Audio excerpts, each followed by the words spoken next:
हातकणंगले जिल्हा कोल्हापूर राज्य उत्पादन शुल्क विभाग हातकणंगले यांच्या पथकाने आळते व तारदाळ परिसरात गुप्त माहितीच्या आधारे केलेल्या कारवाईत सुमारे 8,76,700 किमतीचा देशी दारूचा अवैध साठा जप्त केला आहे।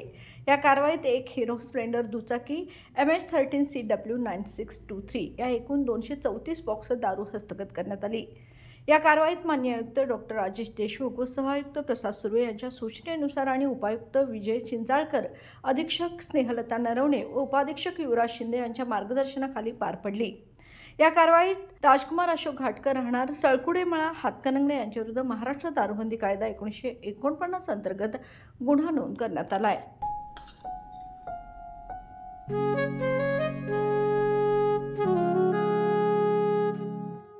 बाबा, आज येताना बासुंदी घेऊन या ना। अगं, कालच आपण आईचा वाढदिवस होता म्हणून आणली होती ना। ऐकलं, गोकुळची बासुंदी पुन्हा खावीशी वाटतेय। खरं सांगू, मलाही खावीशी वाटतेय। पुन्हा पुन्हा खावीशी वाटणारी गोकुळ बासुंदी।